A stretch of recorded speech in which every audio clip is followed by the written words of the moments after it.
Sagrada Escritura. Inspiración e interpretación. Repetimos hoy una vez más las hermosas palabras de la Constitución Conciliar Dei Verbum, y así Dios, que habló en otros tiempos. Número 8. Digamos de nuevo lo que significa creer. Creer de un modo cristiano precisamente significa ser introducidos por el Espíritu Santo en la plena verdad de la divina revelación, y quiere decir ser una comunidad de fieles abiertos a la palabra del Evangelio de Cristo. Una y otra cosa son posibles en cada generación, porque la viva transmisión de la divina revelación que está contenida en la tradición y en la Sagrada Escritura perdura íntegra en la Iglesia. Gracias al servicio especial del magisterio que está en armonía con el sentido sobrenatural del pueblo de Dios. Para completar esta concepción del vínculo entre nuestro credo católico y su fuente, es importante también la doctrina sobre la inspiración de la Sagrada Escritura y de su interpretación auténtica.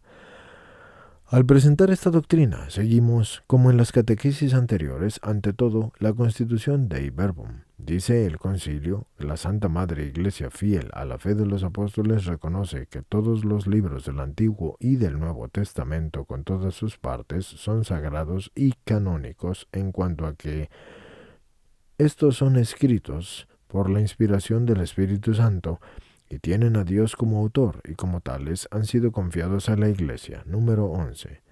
Dios, como autor invisible y trascendente, se valió de hombres que eran elegidos y que usaban de todas sus facultades y talentos, y de este modo, como verdaderos autores, pusieron por escrito todo, y sólo aquello que Dios quería. Número 11. Con este fin, el Espíritu Santo actuaba en ellos, y por medio de ellos. Número 11.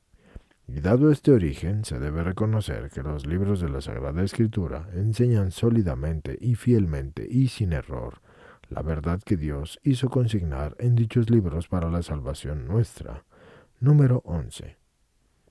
Lo confirman las palabras de San Pablo en la carta a Timoteo. Toda la Escritura es divinamente inspirada y útil para enseñar y para arguir y para corregir y para educar en la justicia, a fin de que el hombre de Dios sea perfecto y consumado en toda obra buena. Esto está en la segunda de Timoteo 3, versículos 16 y 17. En cuanto a lo que digo muchas veces, número 11, se refiere efectivamente al número 11 de la Constitución Dei Verbum. Continuando con la lectura. La Constitución sobre la Divina Revelación, siguiendo a San Juan Crisóstomo, manifiesta en la administración por la particular condescendencia, que es como un inclinarse de la eterna sabiduría. La palabra de Dios expresada en lenguas humanas se hace semejante al lenguaje humano, como la palabra del Eterno Padre, asumiendo así nuestra débil condición humana, y se hizo semejante a los hombres. Aquí es el número 13. De la verdad sobre la divina inspiración de la Sagrada Escritura se deriva lógicamente algunas normas que se refieren a su interpretación, como la Constitución de Verbum las resume brevemente. El primer principio es que el hecho del por qué Dios habla en la Escritura por medio de hombres y en un lenguaje humano, y el intérprete de la Sagrada Escritura, para conocer lo que Dios quiso comunicarnos, debe estudiar con atención lo que los autores querían decir y que Dios quería dar a conocer con dichas palabras. Esto se encuentra en el número 12 del Dei Verbum. Con esta finalidad, y este es el segundo punto, es necesario tener en cuenta, entre otras cosas, los literarios géneros, pues la verdad se presenta y se enuncia de un modo diverso en obras de diversa índole histórica, en proféticos libros o en libros poéticos o en otros géneros literarios. Dei Verbum número 12. El sentido de la que el autor expresa depende precisamente de estos géneros literarios que se deben de tener, pues, en cuenta sobre el fondo de todas las circunstancias de una época precisa y de una determinada cultura. Por esto es que tenemos el tercer principio para una recta interpretación de la Sagrada Escritura, para comprender exactamente lo que el autor sagrado propone en sus escritos, y hay que tener muy en cuenta los habituales y originarios modos de pensar y de expresarse y de narrar que se usaban en los tiempos del escritor. y también las expresiones de que entonces se solían emplearse en la conversación ordinaria, Dei Verbum número 12. Estos indicadores son bastante detallados y deben darse a la interpretación del carácter histórico literario porque exigen una relación profunda con las premisas de la doctrina sobre la divina inspiración de la Sagrada Escritura.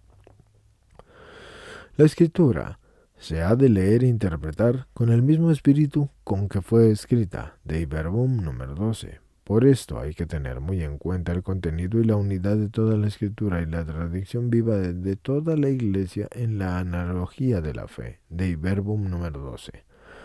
Por analogía de la fe, nosotros entendemos la cohesión de cada una de las verdades de la fe entre sí y con el plan total de la revelación y la plenitud de la divina economía encerrada en él. La misión de los exégetas, es decir, de los investigadores que estudian con métodos idóneos la Sagrada Escritura, es contribuir según dichos principios para ir penetrando y exponiendo el sentido de la Sagrada Escritura de un modo que, ya sea con dicho estudio, pueda madurar así el juicio de la Iglesia, número 12, del Dei Verbum, puesto que la Iglesia tiene el mandato y el ministerio divino de conservar e interpretar la palabra de Dios, y todo lo que se refiere al modo de interpretar la Escritura queda sometido al juicio definitivo de la Iglesia. Dei Verbum número 12. Esta norma es importante para precisar la relación recíproca entre la exégesis y la teología y el magisterio de la Iglesia. Es una norma que está en relación muy íntima con lo que hemos dicho anteriormente a propósito de la transmisión de la divina revelación. Hay que poner de relieve una vez más que el magisterio utiliza el trabajo de los teólogos exégetas y al mismo tiempo vigila oportunamente sobre los resultados de sus estudios. Efectivamente, el magisterio está llamado a custodiar la verdad plena que está contenida en la divina revelación. Creer de un modo cristiano significa, pues, adherirse a esa verdad, gozando de la garantía de verdad que por institución de Cristo mismo se les ha dado a la Iglesia, y esto vale para todos los creyentes. Y por tanto, en su justo nivel y en el grado adecuado, también pueden teólogos y exégetas. Todo esto está hecho para ellos también. Y para todos se les revela en este campo la misericordia y la providencia de Dios, que ha querido concedernos no solo su don de autorrevelación, sino también la garantía de su fiel conservación, interpretación y explicación, confiándola así a la Iglesia.